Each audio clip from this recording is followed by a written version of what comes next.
आइए बात करते हैं हिंदी सिनेमा के एक ऐसे एक्टर के बारे में जिसने अपनी जर्नी की शुरुआत एक छोटे से गांव की। जी हाँ, बिहार के पश्चिमी गांव से अपनी करियर की शुरुआत की। वो गाड़ी दिल्ली तक गई, दिल्ली से दूरदर्शन के सीरियल तक गई और वो गाड़ी दूरदर्शन से पूरी होते होते हिंदी सिनेमा के रास्ते पर कब टकराई उस खुद कलाकार को पता नहीं चला। तो आइए जानते हैं उस कलाकार के बारे में, उसके हिंदी सिनेमा के योगदान के बारे में और उसके उस सफ़र के बारे में जिस पर उसने बहुत कुछ खोया और बहुत कुछ पाया। Hello, hi, you are watching Bazooka, this is Ayush Tiwari. 23 अप्रैल 1969 एक छोटा सा गांव नरकटियागंज बेलापू गांव जो कि बिहार के पश्चिमी चंपारण का हिस्सा है। इनका नाम एक्टर के नाम पर रखा गया, जिन एक्टर का नाम था मनोज कुमार। उस समय के एक ऐसे एक्टर थे जिनको भारत कुमार के नाम से जाना जाता था और इनके पिताजी ने भी इनका नाम उनके नाम से रखा, मनोज कुमार। इनके पिताजी एक किसान थे, इनकी माताजी एक हाउसवाइफ। स्कूल की छुट्टी के दौरान ये हर बार अपने पिताजी के साथ खेत में काम किया करते थे। चौथी क्लास तक उसी गांव के बिट्टा शहर में पढ़ाई किया करते थे। एक झोपड़ी में चौथी क्लास तक इन्होंने अपनी पढ़ाई की और फिर वहीं उसी गांव से महारानी कॉलेज से उन्होंने अपना 12वीं कक्षा पूरा किया। उन्होंने नरकटियागंज में ही सोच लिया था कि मैं दिल्ली जाकर थिएटर करूंगा। तभी उनके दोस्त ने कहा कि मैं दिल्ली जा रहा हूं, तुझे मेरे साथ चलना है तो चल ले। तो उन्होंने कहा कि ठीक है, मैं तेरे साथ चलूंगा। लेकिन उनके दोस्त के पास टिकट थी, इनके पास टिकट नहीं थी। तभी इनके दोस्त ने कहा कि ट्रेन में तो तू बैठ गया, लेकिन टीसी से बचकर रहना, टीसी कभी भी आएगा और तुझे पकड़ लेगा और फिर तुझसे फाइन लेगा। इसी डर से वो नरकटियागंज से लेकर दिल्ली तक रात भर ट्रेन में घूमते रहे, टीटी से बचते रहे। और जब वो दिल्ली पहुंचे, दिल्ली का माहौल देखकर उनको लगा कि जीवन यहाँ खत्म हो जाएगा, यहाँ रहकर कोई फायदा नहीं है और उन्होंने अपने आप को खत्म करने का निर्णय लिया। तभी दिल्ली के कुछ यूनिवर्सिटी में ड्रामा करके अपना रोजगार चलाते, फिर वो रामजस कॉलेज हो या हिंदू कॉलेज हो, इन सभी कॉलेजेस के लिए उन्होंने नुक्कड़ नाटक करके अपने पास कुछ पैसे जमाए। तब एक ऐसा दौर आया कि यूनिवर्सिटी के बस पासेस के लिए उनके पास पैसे नहीं थे।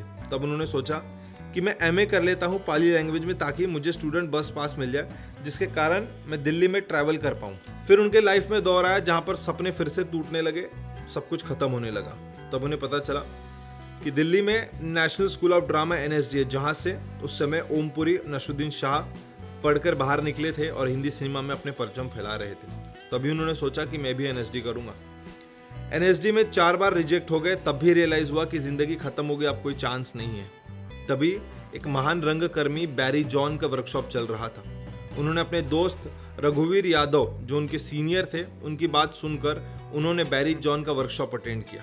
और जब वो NSD में 4 बार रिजेक्ट हुए, तब उन्हें फैकल्टीज ने कहा था कि आप 4 बार रिजेक्ट होकर आप काफ़ी एक्सपीरियंस हो गए, तो आप क्यों ना हमारे साथ फैकल्टी के तौर पर जुड़ जाए। तभी बैरी जॉन की मदद से उन्हें असिस्टेंट टीचर का काम मिला 1200 रुपये से। अब 1200 रुपये की नौकरी करते थे और थिएटर में एज एन असिस्टेंट वर्कशॉप के तौर पर काम करने लगे।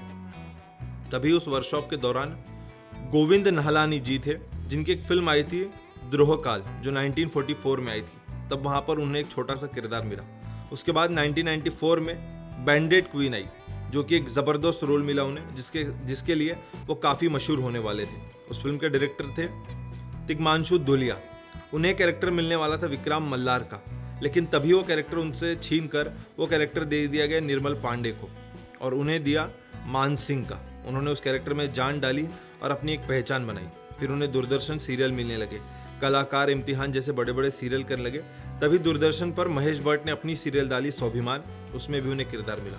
उसके बाद महेश भट्ट की छोटी मोटी फिल्मों में उन्होंने किरदार करना शुरू कर दिया। दूरदर्शन भी उन्हें ढेर सारे सीरियल देने लग गया। तभी कुछ डायरेक्टरों की नज़र उन पर गई। तभी उन्हें 1998 में सत्या फिल्म मिली, जिसने सब कुछ बदल दिया। उस फिल्म के लिए उन्हें नेशनल अवार्ड दिया गया बेस्ट सपोर्टिंग कैरेक्टर के लिए। फिल्म फेयर क्रिटिक्स ने उन्हें बेस्ट एक्टर का कैरेक्टर दिया। तब 1998 में सत्या इस फिल्म ने सब कुछ चेंज कर दिया और जो बंदा अपने करियर में, अपनी जर्नी में स्टूडेंट के तौर पर उतरा, अपने छोटे से गांव से शिक्षा की, झोपड़ी में पढ़ाई की, दिल्ली में आकर सपने टूटे, वर्कशॉप ज्वाइन किया, जहां से 1200 रुपये की कमाई की, फिल्म में नाम मिला और वहां से जर्नी की शुरुआत हुई। और आज हिंदी सिनेमा में वो एक ऐसा एक्टर है जिसकी जगह आज कोई नहीं ले सकता। साथ ही उनके नाम पर कुछ ऐसी फिल्में दर्ज हो चुकी है, उनके नाम पर कुछ ऐसे किरदार दर्ज हो चुके हैं कि उस किरदार का नाम लेते ही हमें उस व्यक्ति का चेहरा सामने आ जाता है। मैं बात कर रहा हूँ हिंदी सिनेमा के उस कलाकार की जिसका योगदान पूरा हिंदी सिनेमा, पूरी जनता याद रखेगी, मनोज बाजपेयी। जी हाँ, इनका नाम एक्टर मनोज कुमार को देखकर रखा गया था मनोज, और तभी उनके साथ जुड़ गया मनोज बाजपेयी। मनोज बाजपेयी तब से जर्नी की शुरुआत की अपने गांव से, एक छोटे से गांव जहां से उन्होंने सपने देखे थे, और ये जर्नी शुरू होते होते दिल्ली के एनएसडी तक गई और दिल्ली के एनएसडी से सत्या तक गई, और सत्या ने सब कुछ बदल दिया।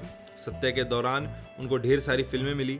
1988 से वो अपनी जर्नी की शुरुआत की और तब से लेकर अब तक उन्होंने हिंदी सिनेमा में ढेर सारी फिल्में की है, सीरीज़ की है और एक्टिंग के कई अवार्ड्स अपने नाम किए हैं।